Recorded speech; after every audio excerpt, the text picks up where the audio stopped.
Now, across the world, the digital age is redefining how nations generate, protect, and preserve information.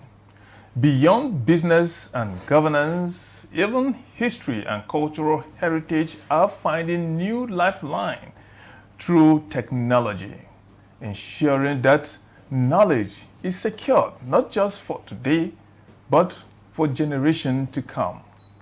Here in Nigeria, the drive goes beyond data collection. The focus is on safeguarding and preserving it, while harnessing its power to fuel national development. One key step is in this journey is the collaboration between the National Archives of Nigeria and Piqi Africa, a leading data preservation and access solutions company on the continent. What does this partnership mean for Nigeria's future? And why does data protection and preservation matter for every sector of our society? That is the conversation on the spot today with our guest. I am Joseph Oten. Welcome to the program.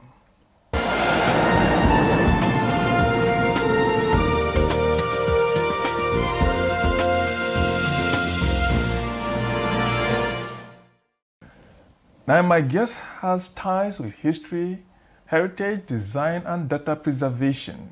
He is a graduate of civil and environmental engineering. Beyond the engineering profession, my guest has delved into digital media space, where he has worked for many companies on data protection and preservation. On the spot is the country head, Piqi Africa, Paul Alfred. Nice to have you. Thank you. Thank you. Okay. Data protection and preservation. This is what we are talking today. Your company is one of the leading brand out there in terms of data preservation and access solution. What does data protection and preservation means to the present world? Okay. I mean, we all know that data is the new oil right now. And for you to be able to forge ahead, you need information. You need data, you need resources to fall back on to be able to predict the future. So right now, most companies, most parastatals, both public and private sector, are fully aware that for you to forge ahead, you need to know what's going on. And that's what data can do for you. You need to record your past, your future, that of your competitors as well. And you just need, in general, to know what is going on around you, you know. So that's one thing that that's what data is. Data is something that is currently very useful. Yeah. Okay. So let's give us now. Your company is a leading brand in Africa. Give us the mandate of this company. As what does it do? What is it doing? Okay. So Piqi Nigeria's mandate is actually to protect and preserve our national heritage and things that we hold dear as a people authentically.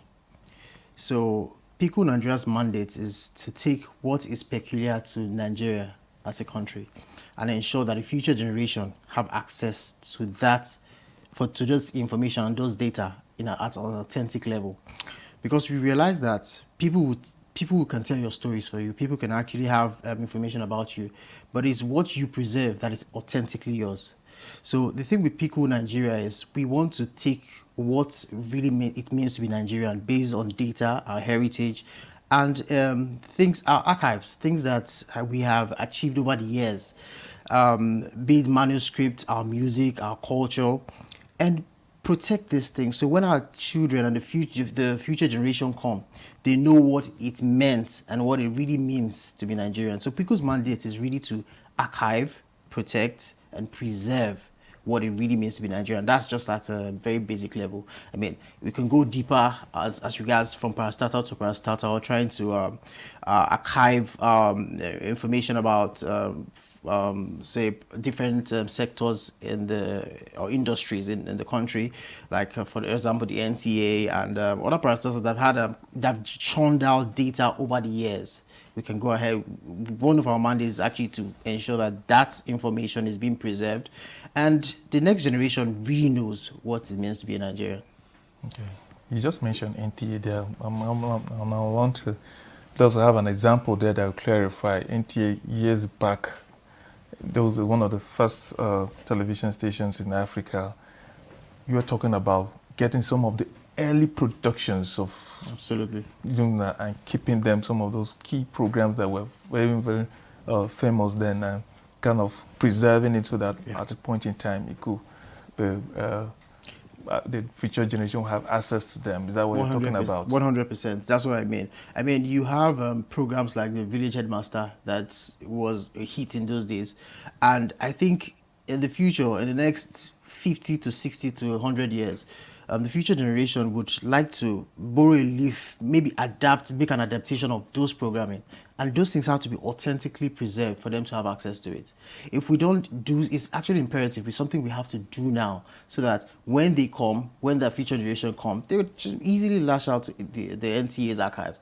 NTA has such a rich archive. I think one of the richest in Africa, if I should say.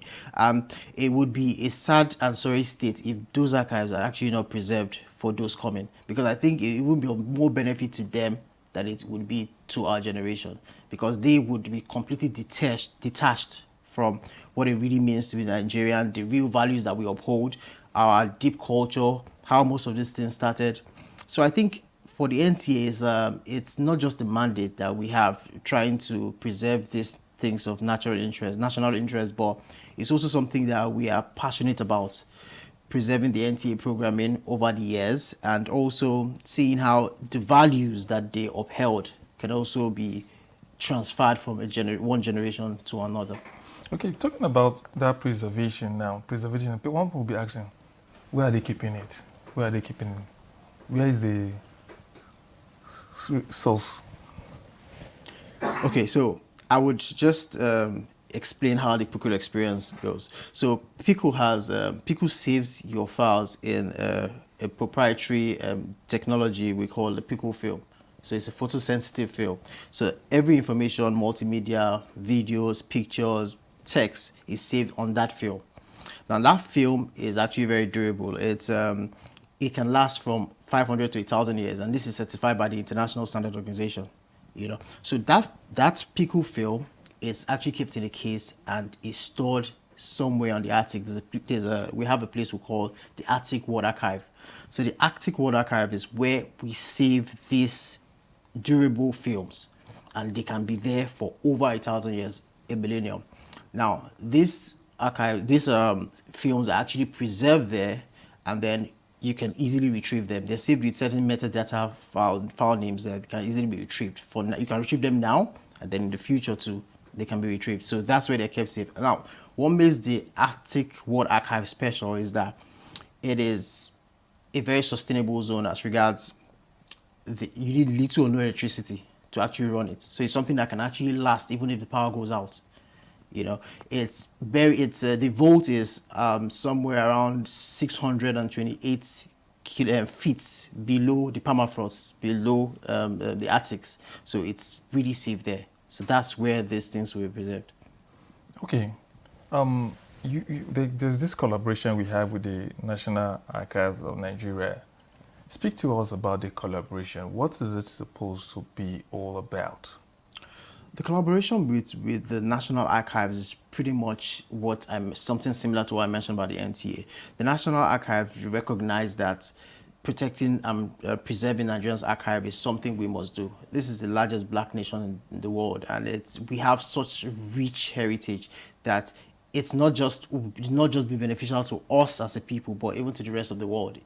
So the National Archive are completely aware of this, and they're trying to work with us and see how everything that it means to be a Nigerian, everything that we uphold, our values, our heritage, our arts, our culture, tourism, these things are well preserved. And knowing that Piqi is the company that actually this is what we stand for, they are willing for us to walk that path and go through the whole process. Okay. Now, another issue is that anytime you're talking about digital, the first thing that comes to the minds of many people is the protection itself, because of issue of cybercrime and so on. What is the protection level there? Because this is where a lot of people become so conscious of. Yeah. So the gold standard for data protection is off the grid, offline. And that's exactly what Piqi stands for. Piqi files are saved on the film and are actually stored off grid. So they're not susceptible to cyber hacking, and they cannot be hacked because they are offline. So that's the difference between clouds and Piqi. So Piqi is actually offline, but it's safe offline, while those that are online, the cloud services, are still susceptible to cyber hacking. So that's the difference. That's what's special about Piqi. The fact that your files are not just safe, but they are actually safe offline. So you have your digital files, your multimedia files, they're all really saved and preserved offline. And they're not just preserved offline, but they're preserved in a durable format that is guaranteed to last from 500 to 1,000 years. So that's it. Okay. I had a conversation with some persons, and one of their major challenges is that, like the developing countries like Nigeria, we don't own up to our own property. Why? Because of the fact that the digital space there is controlled by other persons, other companies. Most of them are Muslim. So it's more like you take your files and you give it to them. And once you do that, they have access to everything that you have. And so you can't guarantee your own safety. How possible is that for countries like Nigeria to own up to their own property, even with what you're doing? Okay, so first of all, where the Arctic World Archive is a demilitarized zone in Norway, an island in Norway, first of all. So it's not a place that will be prone to conflict.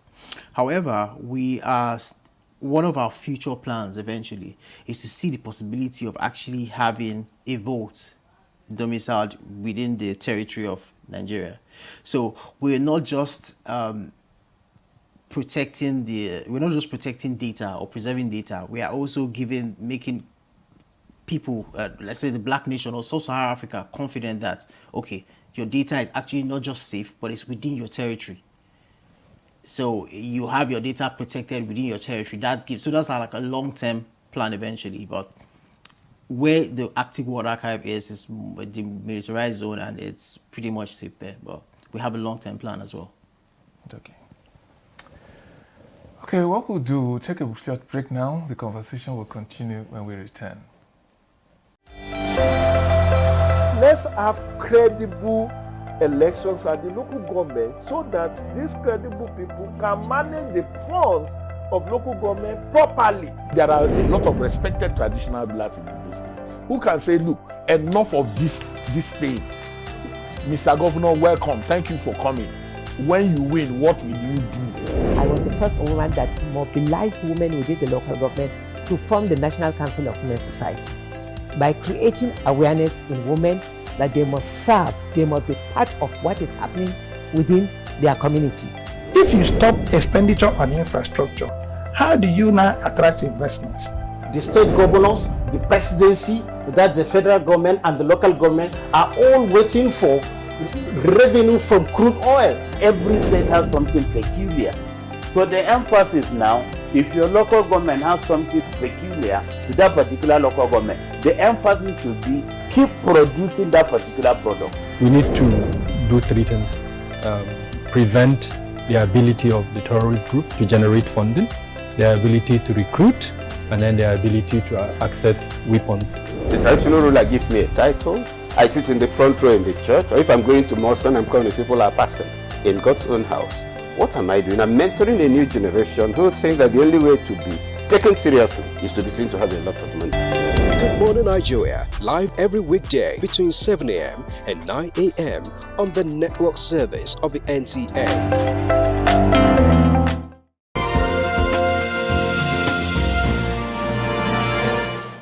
The program is on the spot and we are discussing data protection and preservation. Now, let's move on. We just spoke about security there, data protection, security there. Let's try to speak about job creation. One of the goals of this present administration is trying as much as possible to leverage the technological world to create job opportunities for millions of Nigerians out there. And the digital space is one area, that one window that is the country is exploring. Where is the space for job creation here? Is it possible? Is it aligning? Can it align with the new hope of the present government? Absolutely. So firstly, every government or every nation wants people to remember the history and what they represent. And for Piqi, that's our mandate, like I mentioned earlier. The fact that we want the country's heritage, what we stand for as a people, to be preserved effectively. And based on job creation, I think as the company keeps growing, as we keep getting larger in Nigeria and keep helping our public and private sector find ways of preserving their data, there will be more opportunities for younger Nigerians to not just have opportunities in the data storage industry, but also to be partners in helping companies actually help them protect and archive their data, or let me say arrange or prepare their data for protection and all that. So. Okay. And what does this do to the young ones now coming? The young ones now, what does this mean to them? I think the culture of data preservation is something Piqi intends to drive home. We understand that the average Nigerian may not necessarily have the mindset of, okay, we need to protect what we have so that the future generation can actually have and read something authentic about what we've produced, our authentic works, not something secondary. But we want to make it like something cultural where, as you're churning out data, as you're making data, at the back of your mind, you realize that we need to protect this. We need to keep this for the future generation and all that. So it's something we intend to inculcate as we move along, involve young people to ensure that they are able to have the mindset of whatever we do, there's an archive for it, so that people in future can actually fall back on it, make reference to it, and also so people can see the authentic work that was produced in that era. So that is something I think the young people, we're trying to get across to the young people, that they understand that data protection is something that should be part and parcel of what we do in anything we create in general. Yeah. Okay, apart from the collaboration you're having now with the National Archives of Nigeria, are you also having other collaborations around the country? Yes, we are. We have several collaborations around the country. We have one with the Imo State government. Imo State government. We also have that one with the NCAC, the National Culture and Tourism Board. We have collaboration with them. They're open to us and they're giving us opportunities to actually explore and preserve what they have. So we have a few collaborations like that around the country. So, what have they been like for the NCAC? What are they providing for you? You're going to, is it heritage sites and so on, getting the information and whatever, because the museums and so on? Because it's thorough, it is a process. It's a lot. It's a lot because it's thorough, and mind you, this is not something that has been happening over the years. So because it's thorough, it has to be done well, because it's something once you do once, it's authentic, it's kept there forever, it doesn't change. So it's a process that we've been willing to go through and we'll be going through for a while now. So we're taking our time, we're going through the process, we are trying to get the material, what we need to archive sorted, and then gradually and also it needs some funding. So we're also trying to secure that, trying to partner with private sector to see how we can actually, because some of this public sector places that actually need to archive their documents and data do not necessarily have the funding for it. So we're trying to see how we can collaborate with the private sector to see how we can help archive there. So those are processes that we are on. Okay. And when you archive, a lot of people want to benefit from, for instance, let's give example of NTA. By the time you archive a lot of things for NTA, how do NTA, apart from NTA itself retrieving its own information, how do NTA benefit from this in terms of resources, maybe other persons who want to access those materials? So for the NTA, it would be something of national interest. If not something of national interest. So when the NTA archives its materials, I think for those coming, the NTA has a very deep portfolio, something that young filmmakers in the future can actually leverage on to actually maybe make adaptations of old programming and all that. So NTA is more like the NTA is archiving what it has for national interest. Future filmmakers, future storytellers, future writers have things they can actually fall back on that is authentic, not something distorted, because that's the problem we've had in the past, where other people tell your stories and you don't really get the crux of the whole storyline and all that. Reality, yeah. But with the NTA, we archiving things like that. It's original and it's authentic. So in the future, when people come, they're able to access those documents in an authentic form, and it's just beneficial to the society, because that's really what the NTA stands for, And most of you are talking about NTA. What NTA also want to make, maybe it's a profit word now, Absolutely. But especially for other private sector, listen, they will really be interested in their profit, and that's why I was talking about even job creation and so on. Okay, so like we said, it's a data-driven world, right? So data necessarily, keeping your data, preserving your data would definitely lead to long-term profits, because when you are able to see how far you've come, you can actually charter the way forward. Excuse me. So if a company is like, a company has been existing for over 100 years, the company can actually go back to check their antecedents and just really see their track record, and from there they can pretty much predict and know ways to steer things going forward. All right, thank you so much, country head, Piqi Africa, for being on the spot. Thank you. We understand your drive your passion for preservation of our history, preservation of our cultural heritage is us telling our story the way it is, and the need for us to have that access where you can just pick it and make your references, so that even when someone is distorting your information, you have something as a backup. Absolutely. Thank you so much. Absolutely. Thank you. And thank you to viewer for watching. I hope you have learned a lot from this conversation. I'll see you next time.